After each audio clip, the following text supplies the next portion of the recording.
Welcome back to Storytime with Miss Gray. I would like to read to you today Corduroy by Don Freeman. Corduroy is a bear who once lived in the toy department of a big store.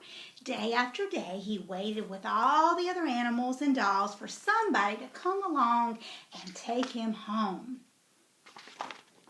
The store was always filled with shoppers buying all sorts of things, but no one ever seemed to want a small bear in green overalls. Then one morning a little girl stopped and looked straight into Corduroy's bright eyes. "Oh, Mommy," she said, "look, there's the very bear I've always wanted." "Not today, dear," her mother sighed. "I've spent too much already. Besides, he doesn't look new. He's lost the button to one of his shoulder straps." Corduroy watched them sadly as they walked away. "I didn't know I'd lost a button," he said to himself. "Tonight I'll go and see if I can find it." Late that evening, when all the shoppers had gone and the doors were shut and locked, Corduroy climbed carefully down from his shelf and began searching everywhere on the floor for his lost button. Suddenly, he felt the floor moving under him. Quite by accident, he had stepped onto an escalator and up it went. Could this be a mountain, he wondered? "I think I've always wanted to climb a mountain." He stepped off the escalator as it reached the next floor, and there before his eyes was a most amazing sight. Tables and chairs and lamps and sofas and rows of beds. "This must be a palace," Corduroy gasped. "I guess I've always wanted to live in a palace." He wandered around admiring the furniture. "This must be a bed," he said. "I've always wanted to sleep in a bed." And up he crawled onto a large, thick mattress. All at once he saw something small and round. "Why, here's my button," he cried, and he tried to pick it up, but like all the other buttons on the mattress, it was tied down tight. He yanked and pulled with both paws until pop!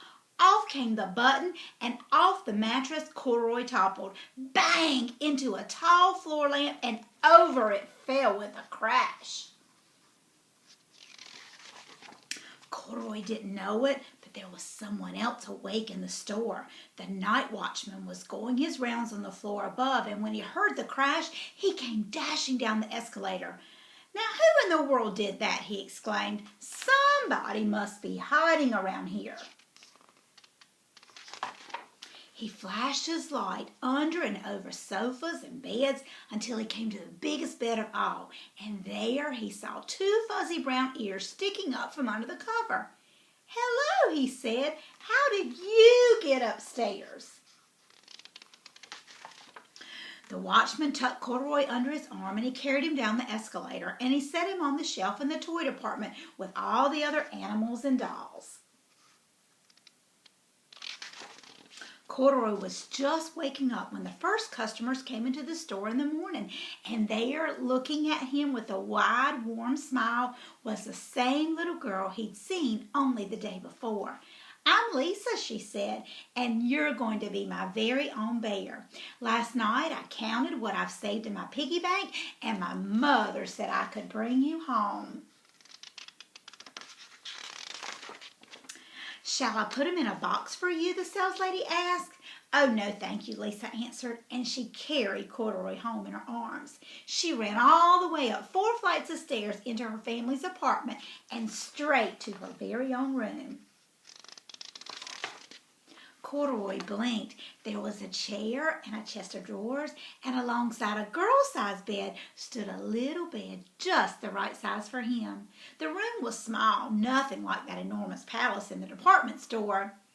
"This must be home," he said.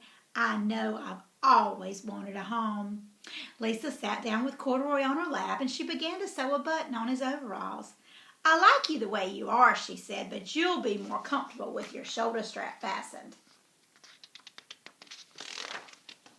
"You must be a friend," said Corduroy. "I've always wanted a friend." "Me too," said Lisa. and she gave him a big hug. The end. Thanks for joining me. See you next time.